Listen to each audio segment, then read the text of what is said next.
नमस्ते स्टूडेंट्स।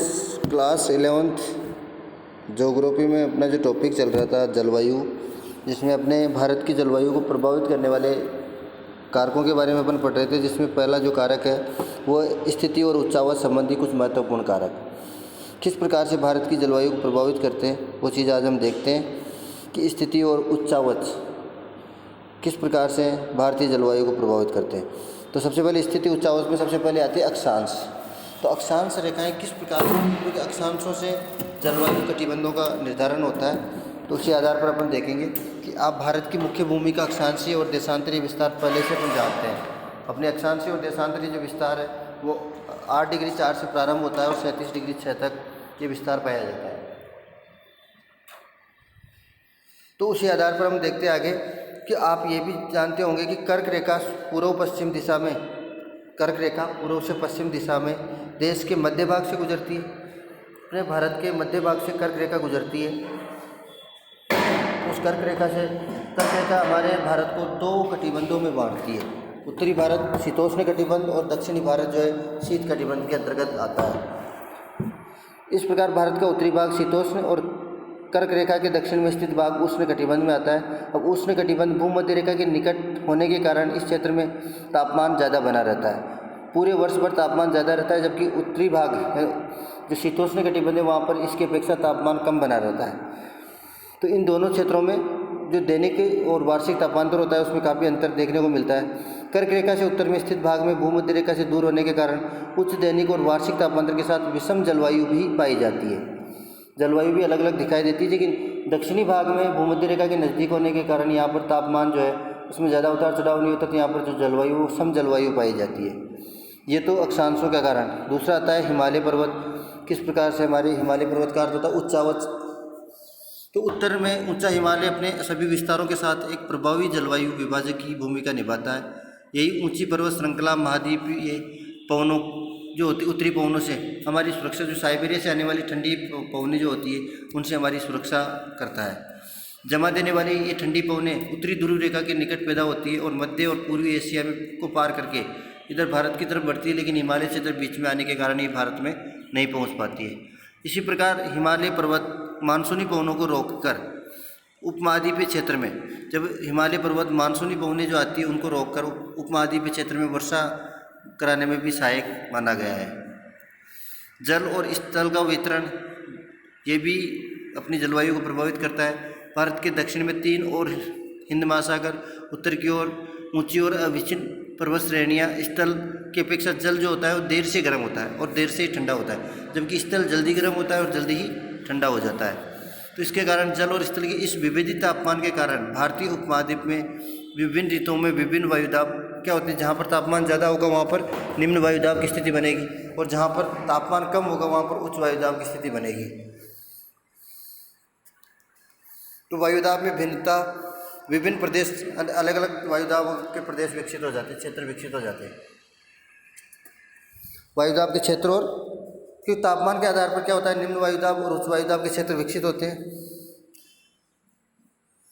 वायुदाब में भिन्नता मानसूनी पवनों को उत्क्रमण का कारण बनती है, यानी मानसूनी पवनों को ऊपर उठाने का कार्य करती है, धरातल से ऊपर की ओर ले जाने का कार्य करती है। नेक्स्ट, समुद्र तट से दूरी, ये भी जलवायु को प्रभावित करने वाला महत्वपूर्ण कारक है।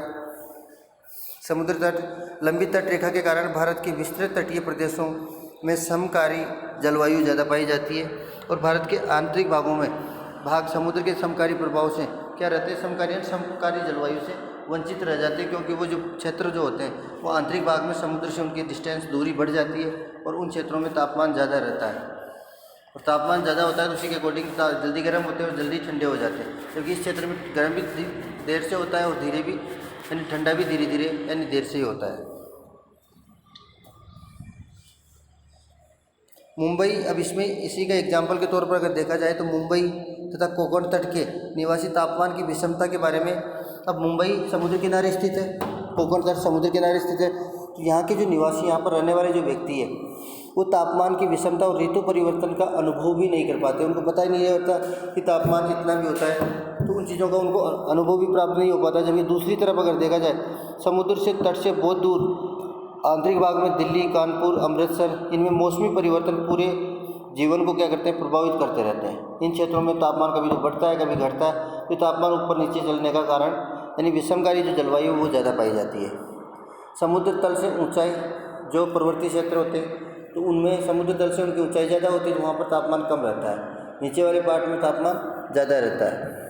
ऊंचाई के साथ तापमान घटता है और विरल वायु के कारण पर्वतीय प्रदेश मैदानों की तुलना में क्या होते हैं, अधिक ठंडे होते हैं। उदाहरणतः आगरा और दार्जिलिंग दोनों एक ही अक्षांश पर स्थित है, लेकिन दोनों के तापमान में अंतर देखने को मिलता है। जनवरी में आगरा का तापमान 16 डिग्री रहता है और जबकि दार्जिलिंग में तापमान, दार्जिलिंग पड़ता है पर्वतीय क्षेत्र में ऊपरी भाग पर और उसी के पैरेलल आगरा पड़ता है। तो आगरा वाला जो क्षेत्र है दिल्ली के नज़दीक, तो उस क्षेत्र में तापमान 16 डिग्री सेंटीग्रेड एक सेम महीने में, जनवरी के महीने में तो आगरा में 16 डिग्री और दार्जिलिंग में उसी अक्षांश पर स्थित होने के कारण उसके ऊपर 4 डिग्री सेल्सियस। तो ये किसके कारण, समुद्र तल से ऊंचाई के कारण ये तापमान में अंतर देखा जाता है।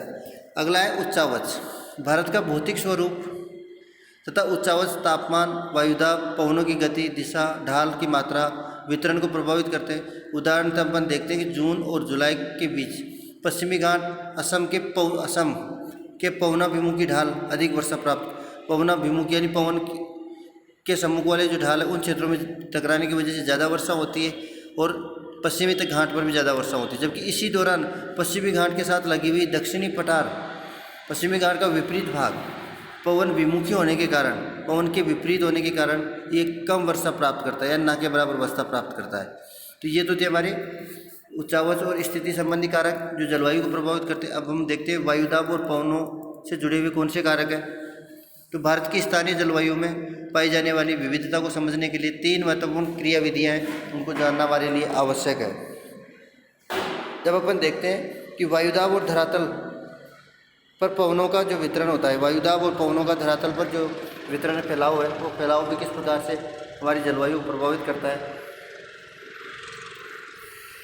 भूमंडलीय मौसम को नियंत्रित करने वाले कारक विभिन्न वायु संहतियाँ, वायु के बवंडर और जेट प्रवाह के अंतर्वाह द्वारा उत्पन्न ऊपरी वायु चरण, ये सारे के सारे क्या करते हैं, अपनी जलवायु को प्रभावित करते हैं। शीतकाल में पश्चिमी विक्षोभ, दक्षिणी पश्चिमी मानसून काल में उष्णकटिबंधीय अवदाबों के कारण, भारत में अंतर्वहन के कारण उत्पन्न वर्षा की अनुकूल दशाएं, ये वायुदाब और पवनों से जुड़े कुछ महत्वपूर्ण कारक थे। अब उसके बाद में अपन देखते हैं कि उपयुक्त 3 कारकों की क्रियाविधि को शीत और ग्रीष्म ऋतु के माध्यम, 3 कारक जो है उसको शीत ऋतु में किस प्रकार कार्य करती है और ग्रीष्म ऋतु में किस प्रकार कार्य करती है, उसके माध्यम से हम इसको समझने का प्रयास करते हैं। तो सबसे पहले अपन देखते हैं शीत ऋतु में मौसम की क्रियाविधि। अब शीत ऋतु हमारे भारत में कब होती है, जैसे जैसे सूर्य दक्षिणायन यानी दक्षिण की ओर बढ़ेगा तो हमारे कर्क रेखा जो है यानी मकर रेखा की ओर बढ़ेगा, दक्षिणी गोलार्ध की ओर बढ़ेगा, तो भारत में क्या होगा, सूर्य की डिस्टेंस ज़्यादा होगी, दूरी ज़्यादा होगी, तो उससे क्या होगा, यहाँ पर तापमान कम होगा और तापमान कम होने से यहाँ पर क्या होता है, शीतकाल का प्रारंभ माना जाता है। अब सूर्य हमारे से धीरे धीरे क्या है, मकर रेखा की ओर बढ़ रहा है, तो इसकी वजह से हमारे भारत में शीतकाल का आगमन होता जा रहा है और उसी आधार पर हम शीत ऋतु में मौसम की क्रियाविधि को देखते हैं। धरातलीय वायुदाब और पवने, शीत ऋतु में धरातलीय वायुदाब और पवने जो है वो किस प्रकार, तो शीत ऋतु में भारत का मौसम मध्य और पश्चिमी एशिया में वायुदाब के वितरण से प्रभावित होता है। वायुदाब जहाँ का तापमान कम होता है वहाँ पर वायुदाब ज़्यादा होता है। इस समय हिमालय के उत्तर में तिब्बत पर उच्च वायुदाब का केंद्र स्थापित हो जाता है। कौन से समय, शीतकाल के समय में तिब्बत वाले क्षेत्र में उच्च वायुदाब के केंद्र विकसित हो जाते हैं और उच्च वायुदाब केंद्र के दक्षिण, अब जब उच्च वायुदाब के केंद्र विकसित होंगे तो वहाँ से हवाएं चलना निम्न वायुदाब के केंद्रों की ओर चलना प्रारंभ, यानी उत्तरी गोलार्ध से दक्षिणी गोलार्ध की ओर, स्थल से जल की ओर हवाएं चलना प्रारंभ हो जाती है। इस उच्च वायुदाब केंद्र के दक्षिण में भारतीय उपमहाद्वीप की ओर निम्न स्तर पर धरातल के साथ साथ पवनों का प्रभाव भी प्रारंभ हो जाता है। मध्य एशिया के उच्च वायुदाब केंद्र से बाहर की ओर चलने वाली धरातलीय पवनें भारत में शुष्क महाद्वीपीय पवनों के रूप में पहुंचती है। शुष्क महाद्वीपीय पवनें यानी सूखी हुई पवनें पहुंचती है। ये महाद्वीपीय पवनें उत्तर पश्चिमी भारत में व्यापारिक पवनों के जैसे ही सामने उनको व्यापारिक पवनें मिलती है उनके संपर्क में आती है, लेकिन इन संपर्क क्षेत्र की स्थिति क्या होती है, स्थायी नहीं होती। कभी तो कहाँ मिलती है, ये जब टकराती है तो ये अलग अलग क्षेत्रों में टकराती है, इनकी कोई स्थिति स्थायी नहीं है। कई बार अब ये स्थिति स्थायी क्यों नहीं होती, क्योंकि पवनों की जो गति होती है उस गति के ऊपर डिपेंड करता है। अगर गति सेम गति अगर हर वर्ष होती है तो उसी स्थान पर, अब गति अलग अलग होगी तो अलग अलग क्षेत्रों में ये टकराने का काम करती है। कई बार तो इसकी स्थिति खिसक कर पूर्व में मध्य गंगा घाटी के ऊपर तक पहुंच जाती है।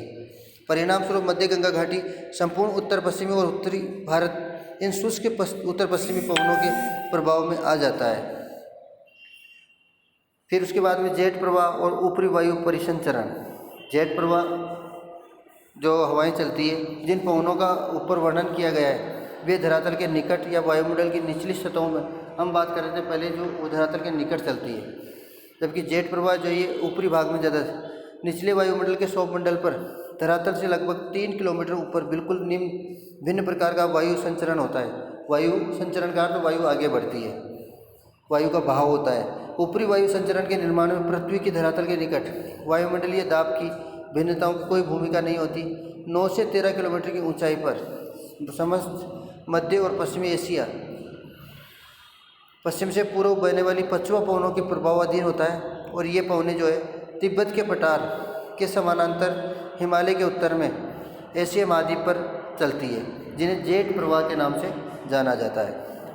तिब्बत उच्च भूमि यानी तिब्बत जो है पठारी भूभाग होने के कारण इन जेट प्रवाहों के मार्ग में क्या करते हैं, पठारी भूभाग होता है जो मैदानी क्षेत्रों से ऊपर उठा हुआ होता है, तो इस कारण से ये पठारी भूभाग जो होता है इन जेट प्रवाहों के क्या आता है, अवरोधक के रूप में कार्य करता है।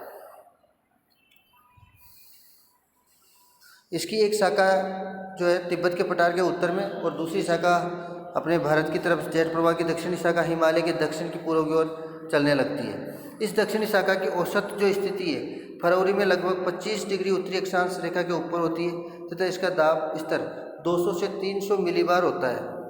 दाब को मापने की इकाई जो होती है वो मिलीबार होती है। ऐसा माना जाता है कि जेट प्रवाह की यही दक्षिणी शाखा भारत में जाड़े के मौसम पर महत्वपूर्ण प्रभाव, जाड़ा के मौसम यानी शीतकालीन मौसम में को बहुत ज़्यादा प्रभावित करती है।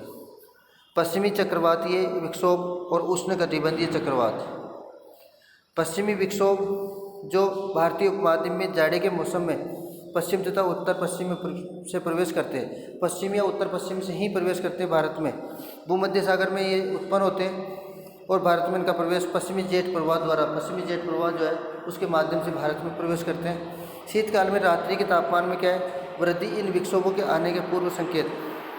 अब इसने कहा कि शीतकाल में रात्रि के तापमान में यदि वृद्धि हो रही है, तापमान बढ़ रहा है, गर्मी बढ़ रही है, तो इसका मतलब होता है कि इन विक्षोभों के आने का पूर्व संकेत अपने को मिल चुका होता है। उष्णकटिबंधीय चक्रवात बंगाल की खाड़ी और हिंद महासागर में उत्पन्न होते हैं। इन उष्णकटिबंधीय चक्रवातों से तेज़ गति की हवाएं चलती है और भारी बारिश होती है। इसमें आपको नीचे देखोगे तो दिखा रखा है, अरब सागरीय जो क्षेत्र है उसमें भारत की तरफ बढ़ रहे, तिब्बत के पठार में जो दिखा रखा है, तो ये हवाएं जो होती है, हवाओं का जो भाव होता है उसके अनुसार ये दिखाया गया है। ये चक्रवात तमिलनाडु, आंध्र प्रदेश, उड़ीसा के तटीय भागों पर टकरा करके वहाँ वर्षा करते हैं, और मूसलाधार वर्षा और पवनों की तीव्र गति के कारण ऐसे अधिकतर चक्रवात बहुत ज़्यादा विनाशकारी हो जाते हैं। कई बार क्या आपने अपने दूरदर्शन पर, हम कई बार दूरदर्शन पर देखते रहते हैं कि चक्रवात भारत की ओर बढ़ रहा है, मौसम रिपोर्ट में इन चक्रवातों की कई बार चर्चा सुनी हुई रहती है हमारी। ये तो थी हमारी शीतकालीन क्रियाविधि। नेक्स्ट वीडियो में अपन देखेंगे ग्रीष्मकालीन मौसम की क्रियाविधि किस प्रकार से कार्य करती है।